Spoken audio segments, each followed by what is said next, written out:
Ici, que le monde est en crise. Nous assistons à une alarmante dégradation des mœurs. Voilà. Il y a la mosquée, je continue. Voilà. Donc, nous assistons à une alarmante dégradation des mœurs, à une recherche effrénée du plaisir et du profit, à n'importe quel prix, par n'importe quel moyen, à n'importe quel prix. Le monde va très mal. Si je me mets aujourd'hui à énumérer ce qui ne va pas, même dans notre société, on va y passer la semaine. Je vais juste vous donner un petit exemple. Très grave, mais que tout le monde laisse faire et qui semble normal. Quand nous allons au marché, nous assistons à du vol organisé. Quand nous allons dans nos marchés, les prix sont fixés à la tête du client. Quand vous demandez le prix de quelque chose, le vendeur vous regarde la tête aux pieds et fixe un prix.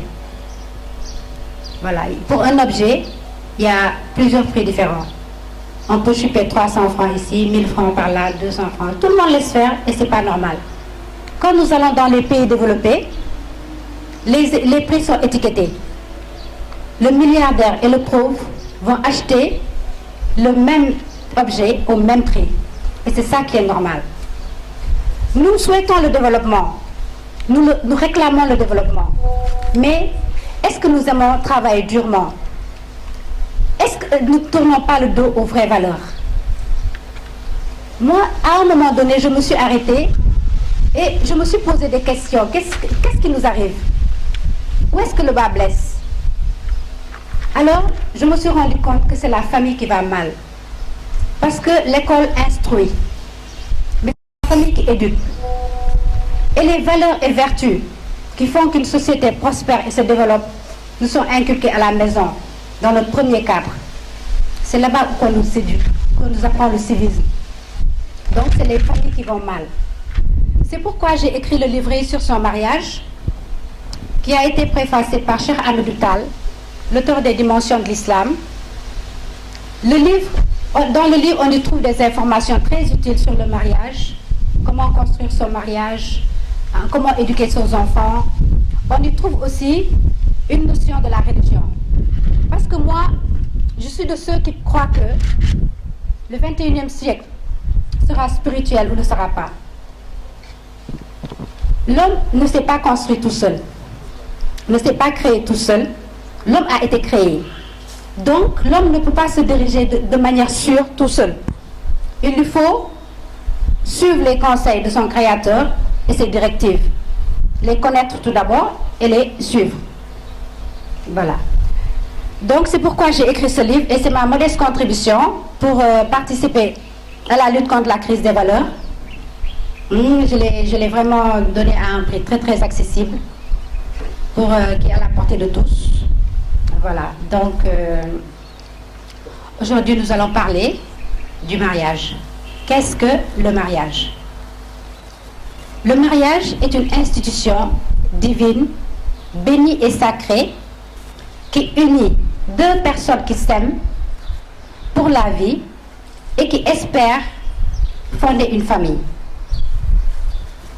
Le mariage a un côté apparent et caché. C'est pourquoi il est très complexe. Le mariage est célébré à la mairie devant les hommes et à l'église ou à la mosquée devant Dieu. Les deux conjoints se jurent, s'engagent, se promettent fidélité, de prendre soin l'un de l'autre pour le meilleur et pour le pire, jusqu'à ce que la mort les sépare pour les chrétiens. Mais pour les musulmans, le mariage peut être défait si l'un des conjoints s'aperçoit que l'autre ne remplit pas sa part du contrat et ne tient pas ses promesses. On dit aussi que le mariage est un art. Donc il faut une bonne dose d'inspiration pour réussir son mariage. Et l'inspiration vient de Dieu. On l'appelle inspiration, mais l'inspiration est une lumière divine. Voilà, parce que Dieu, il récompense les bienfaisants. Quand une personne s'efforce d'être bien, de pratiquer sa religion,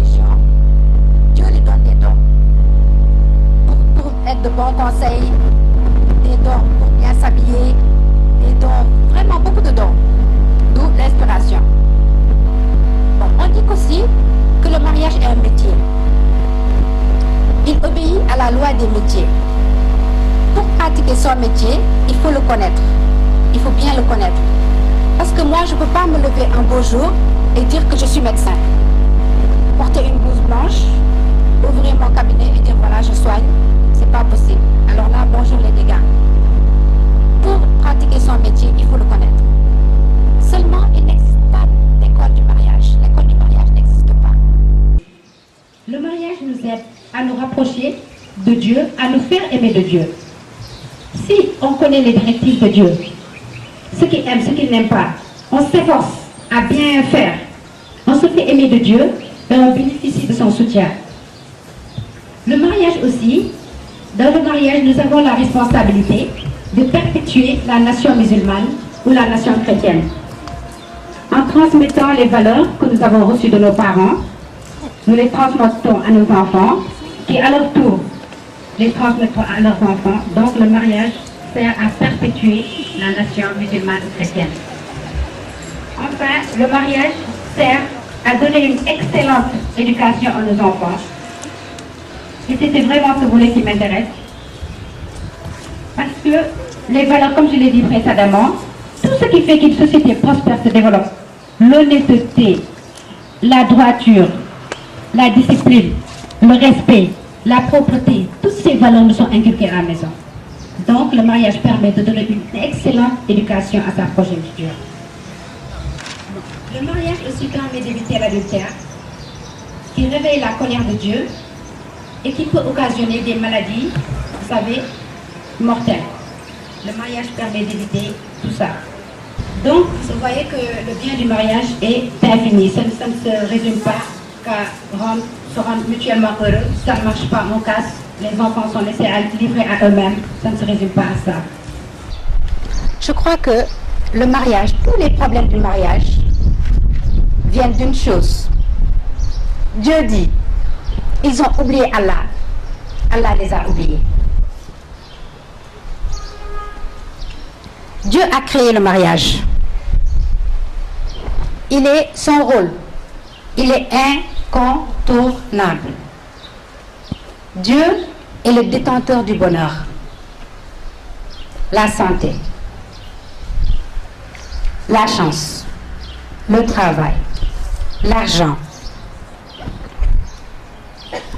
la survie du mariage, les enfants. Tout cela sont entre les mains de Dieu. Par exemple, se faire belle est une chose, mais se faire aimer par l'être qu'on aime est autre chose. Et seul Dieu a le pouvoir de nous faire aimer par l'autre. Nous faisons des efforts, nous nous faisons beau et tout, mais pour plaire à l'autre, seul Dieu détient ce pouvoir. Bon, les sensations, le plaisir que l'on ressent avec l'être qu'on aime, ces sensations, c'est l'œuvre de Dieu. C'est pourquoi, pour adorer Dieu, il faut connaître ses capacités. Quand on dit Dieu est grand et il est capable. Quand tu touches une personne, tu n'as pas le pouvoir de faire que ce soit agréable. C'est Dieu qui détient ce pouvoir. Quand on lui tourne le dos, eh bien, au début, vous vous plaisez, et après, la magie s'arrête. Dieu vous regarde faire, paf, c'est la rupture. Donc, vraiment, la religion tient une place importante dans le mariage. Maintenant, par rapport à Dieu, qu'est-ce qu'il faut faire pour bénéficier de son soutien et de sa guidance? Parce que moi, je le dis, passer à côté de la religion, c'est passer à côté du bonheur. Comment faire maintenant pour bénéficier de son soutien, de sa guidance? Dieu, il faut l'adorer. Il faut pratiquer la religion. Il faut nous relier à lui en pratiquant notre religion. Vous savez, nos parents nous donnent une notion de la religion, une petite notion, mais arrivé à l'âge adulte, nous devons nous-mêmes faire des recherches, apprendre à mieux connaître Dieu, à parfaire notre connaissance en lisant les Corans traduits. C'est le livre de la vie. Moi, je dis que le Saint-Coran, c'est comme un code de la route. Voilà, c'est aussi une lettre que Dieu nous adresse à tous. il nous parle de sa nature, il nous dit ce qu'il aime, ce qu'il n'aime pas, ses interdits. Il nous dit tout, il nous raconte l'histoire de l'humanité. Voilà le Saint-Coran, c'est une lettre.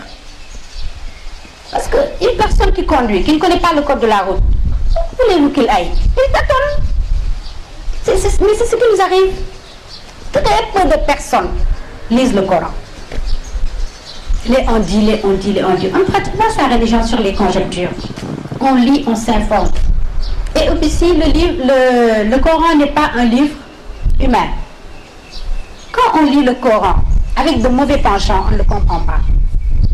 Avant de lire le Coran, il faut éliminer ces mauvais penchants. Quand on est jaloux, tout le monde, qui n'a jamais éprouvé de jalousie? Mais il faut lutter contre ça. Il faut étouffer ce genre de démon. Je suis jalouse de telle. Elle vient, elle sollicite mon aide. J'étouffe ma jalousie, je l'aide.